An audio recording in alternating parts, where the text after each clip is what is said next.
Welcome back. Welcome back. Thank you, everyone, for tuning in. Welcome back. You're talking with Miss T about your health and the narcissist. Welcome back. Come on in, family and friends. Welcome back. Um, I just wanted to hop on today. The sun is still shining a little bit. It's after 6 in the shy, and I just could not let this day go to waste without sharing this video. So welcome in, everyone. Welcome back. Come on in. I won't be before you all too long. I have a really short video today, but like I said, just me being productive today. I got a chance to do a little bit of studying. I got a chance to even type my paper up. And I noticed that the sun was still shining. So I was like, you know what? I really enjoy the sunshine and the just the brightness of the light. So anyway, it's going to be a short video. Welcome back, everyone. Let me just hop right on in. So today, the topic is going to be about childhood trauma. Childhood trauma. You guys have heard me speak a lot about childhood trauma. One of the reasons why I wanted to do this short, quick video today, because as we all know, well, I shouldn't say as we all know, but narcissistic abuse is spiritual warfare. And in order to understand narcissistic abuse, we have to address the issues of childhood trauma. And so I've been really trying to get a little bit better at explaining childhood trauma in a way that all of us can kind of really get an understanding about this nature of childhood warfare. Of spiritual warfare. So let me just hop right in. And like I said, it's still a little light outside. And so I just decided to take advantage of this day and share some of what I have studied today. I wanted to share with you guys. So here we go. The title is called Childhood Trauma. And we all know about that saying about fight or flight. We all can relate to that. The fight or flight, it is the body's natural automatic reaction when your body perceives itself to be in trouble. So that's when it does the fight or flight. If you are in a forest and you see a bear, many of us really understand that. If you are in a forest and you see a bear, your fight or flight instincts, it quickly kicks in. And it floods your body with the adrenaline and with the cortisol and everything it needs in order to shut off the thinking part of your brain and help you to either decide you're going to either fight or flight. So, but what happens when the bear is your dad or your mom or someone you live with? What happens when your body has to keep going through that fight or flight? And so let's just go ahead and just hop in. And I want to just start off with just addressing what is childhood trauma. So childhood trauma is any event experienced by a child that evokes fear and is commonly violent, dangerous, or life-threatening. It can be having lasting effects on the child's mental health, physical health, as well as their relationships and well-being. Okay, so let's just quickly just get into some of the examples of childhood trauma. Some of those examples could include physical abuse, seeing your parents being physically abused or you being physically abused, domestic violence. That was where I fell in. That was my part. That was one of the areas that I fell in under the childhood trauma, the domestic violence. Many kids are seeing their parents being abused. Sexual abuse is just horrible for any child to have to endure. Emotional abuse, how some parents neglect their children, punishing children for normal behavior, different things like that. Withholding love and attention from a child, ignoring a child, that's abuse.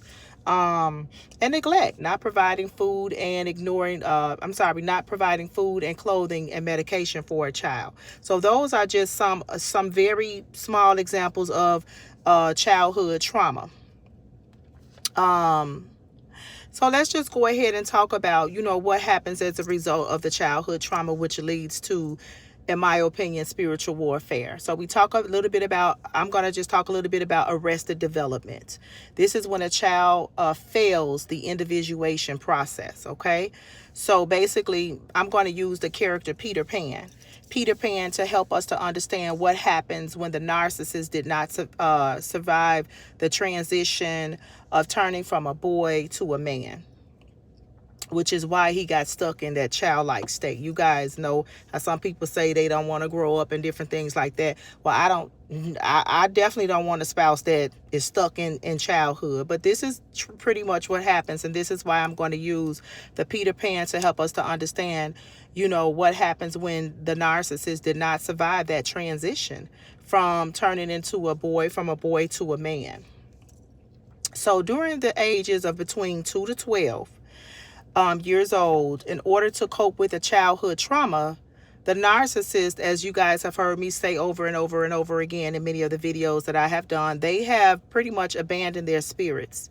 They abandoned their spirits. They pretty much disassociated. They have dissociated in order to cope with a childhood trauma. And they have disassociated, and they've traded in their spirit for a mask. That's the ego. You guys have heard about that before. Especially if you're watching these kinds of videos on the narcissist. The narcissist did not develop because he or she pretty much died in childhood. We got to get comfortable with saying that. They just pretty much died in childhood. They abandoned themselves. Although you are dealing with a grown man or woman, in actuality, that person is stuck in a childlike state due to arrested development because they did not develop between the ages of 2 to 12 years old. They pretty much abandoned themselves and died in childhood in order to cope with the trauma that they had to deal with.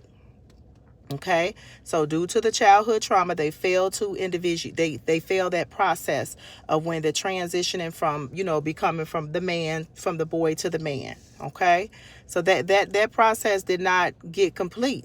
That's called the Peter Pan syndrome, and you guys can look that up as well.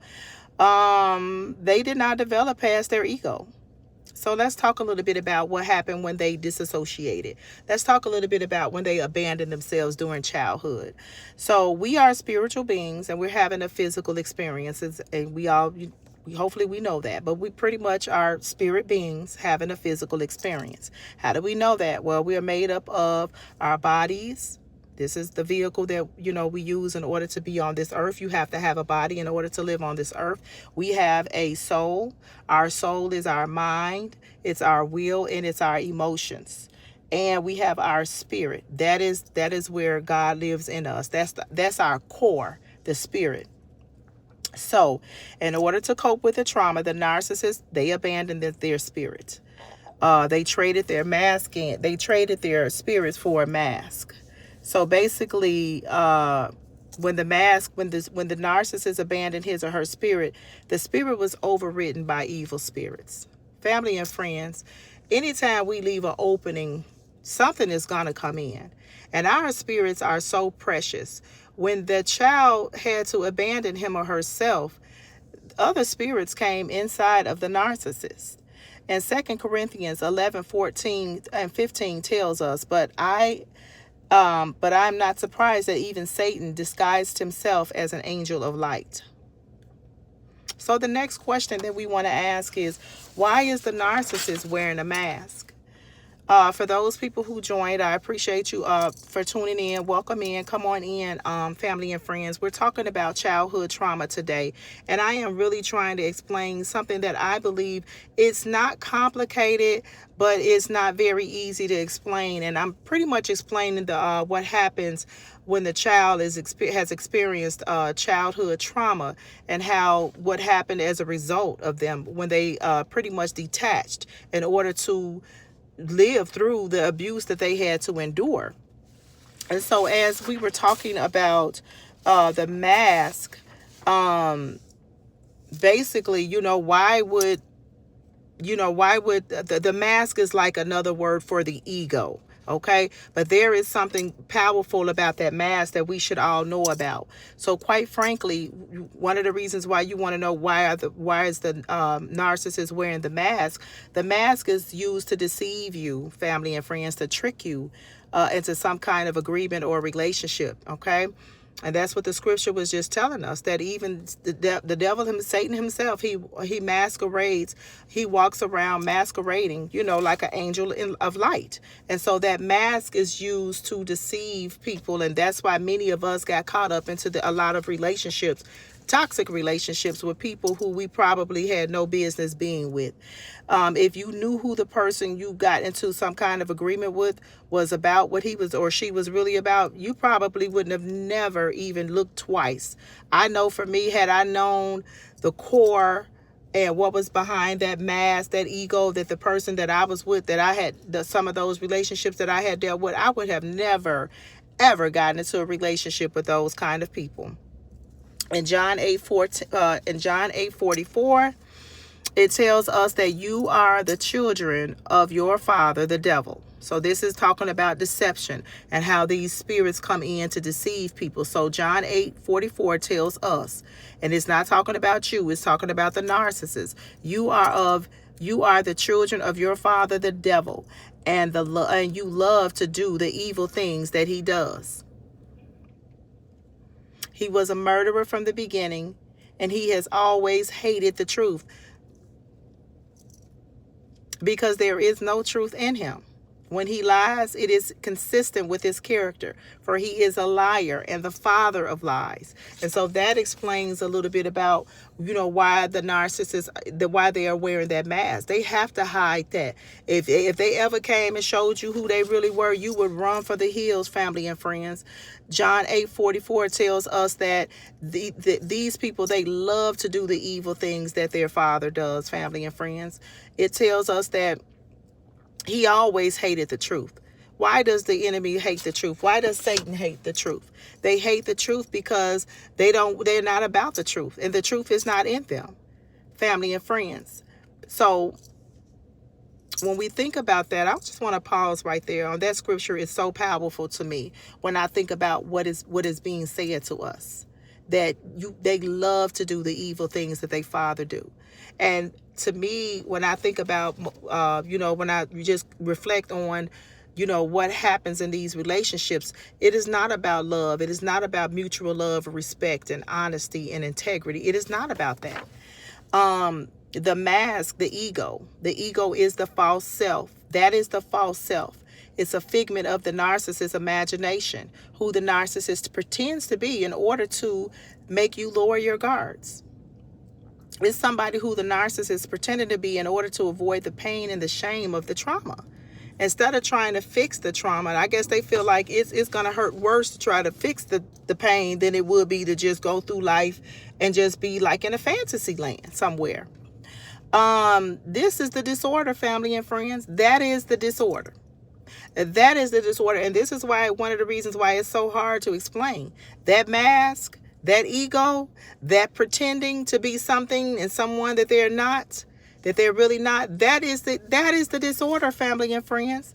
The narcissist, we observe, was obsessed with the reflection. When we read about that mythology about Narcissus, he was obsessed with the reflection in the pool and the pond. Remember that story about the Narcissus? Well, have you ever wondered, why can't I connect with this person? That was me. I was always wondering, why can't I connect with this person? Why is there no depth in the relationship? Have you ever wondered, why can't you build anything with these people? Why can't you build anything with them? Why does the relationship feel so hollow, so empty, like something is missing or something just feels off? So, have you ever wondered that? I know I have. And in my quest to find out, some of these answers, in order to grow, family and friends, you must be able to self-reflect. In order to self-reflect, you need a self. In order to self-reflect, you need a self, family and friends. In order to grow, you have to self-reflect. In order to self-reflect, you need a self. The narcissist abandoned him or herself during childhood. There is no self. He is wearing a mask. This is the disorder, family and friends. Family and friends, you cannot build with someone that is not there. There is an empty, have you ever heard of someone talking about that empty shell? The narcissist is an empty shell. There's nothing, there's no one there. There's no one there, family and friends. This is why you can't connect with them. This is why there is no depth with these people. This is why you can't build. Now, there may be some other cases. Some of you all might say, well, you know what? I didn't have that experience. And that might be true. But in my experience, I just felt like I was sleeping with an empty box. I literally told this person, I just picked up, like I might as well be sleeping with my glasses. I might as well be sleeping with a water bottle or something. That's how it felt. It just felt like, you know, I'm with a person and I know that this person is here, but they were very superficial. They were very surface like. Somebody had even asked me, well, do you talk to him about these things? And even when I tried to address certain things with this person didn't want to address any issues or concerns. Let me just keep going on. But that was the reason why. If you ever felt like you can't connect with that person, if you've ever felt like that person was superficial, if you ever felt like you just could not seem to really bond with this person. And that was another one. I just didn't feel like I was bonding with this person that I was with.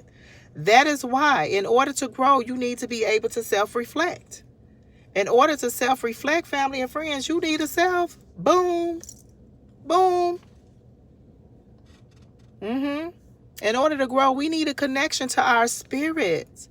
We need to be connected to our spirits. The narcissists, they disassociated from their spirits when they were in childhood. Someone who cannot self-reflect, they just can't grow, family and friends. When I think about it, I was kind of mourning just a little bit today. Like, you know, I'm actually feeling sorry for this person. I actually really feel the more and more I learn, the more and more I research and just kind of just falling in the more. There's a book called the people. I think it's called the people of the lie, and it's just talking a lot about just human the evils and the evil that goes on with human beings. That book is a really good book to read. But let me not digress. I have another question for you. Have you ever noticed that when you try to address any concerns with these people, how quickly they blow up and explode? They call it a narcissistic injury. You can't, these people, they feel like you have just, bruise their ego. That ego, that perfect person who they created themselves to be, that figment of their imagination. When you challenge them, when you ask them questions, or when you just trying to get an answer from them, they blow up and they just kind of like, you just did it with them. The narcissist is rooted in shame and they are unable to move past their pride, family and friends. If you look at the levels of consciousness, you guys heard me talking a lot about that. And if you're new to the channel, you need to go Google up the Dr. David Hawkins, the levels of consciousness. The narcissist is rooted in shame and they are unable to move past their pride. If you look at the levels of consciousness, family and friends, you will see that in the third dimension, negative emotions, they range between pride and shame. There are so many scriptures that warns us about prideful people. The narcissist will not let go of their pride, and this is why they are stuck in the low vibration, the third dimension, where toxic people and abusers reside. Family and friends, we have no business down in the third dimension. We should not be dealing with those kind of people. As a matter of fact, in Proverbs 22:24 through 25, it warns us, do not befriend angry people or associate with hot-tempered people, or you will learn to be like them and endanger your soul. Okay? So check Proverbs 22:24-25 out. It's telling us, do not befriend angry people. Do not associate with these hot-tempered people, or you will learn to be just like them. Anybody who knows me knows that I'm always vibrating high. I'm up there with a love, joy, and peace. I'm up in the 500s. If you look at that scale, it goes between 20 and 1200. If you up in the 500 and you dealing with somebody down there between 20 and 200, you don't need to be down there with those people. They will pull you down. I don't care how kind, how loving, and how sweet you are. If you're down there at the bottom of the frequency scale, they can't come up to the light, but they can pull you down. So in closing, family and friends, unfortunately, during childhood, in order to escape childhood trauma, the narcissist abandoned his spirit for a mask. They abandoned themselves, family and friends. And to be honest with you, it's no wonder. You know, if somebody is being, you know, a lot of trauma, it don't matter what it is. It could be sexual abuse. It could be physical abuse. It could be seeing your mom being battered and abused all the time. The fact of the matter is, during childhood, in order to escape the childhood trauma, the narcissist abandoned his spirit for a mask. The soul of the narcissist became a vehicle for evil spirits. While the narcissist still has a body, his soul has been overridden by evil spirits used to control the mind, will, and emotions of the narcissist to harm others and even him, her, or herself. This is one of the major ways that Satan and his demons enter into our lives and wreak havoc on the earth. That's it, family and friends. Childhood trauma. We need to understand that this spiritual warfare didn't just come out of the blues. And when the last video that I made about, you know, how when we went to church, we weren't really told, you know, we know that we're dealing with principalities and with different spirits. We know about the devil. We know about evil spirits. But where are they, family and friends? They are right in the person that you said, I do too. Those spirits are right in your home. You're dealing with that everywhere we go. It doesn't matter. It's beyond your home. But for the sake of this channel, we're talking about your health and the narcissist. We're talking about relationships. These are the people who we're marrying. These are the people who our children will be marrying. And we need to, you know, educate our children so that they can understand how to discern spirits. How to discern spirits, family and friends. I've been through childhood trauma, but my childhood trauma, it caused me to want to help people.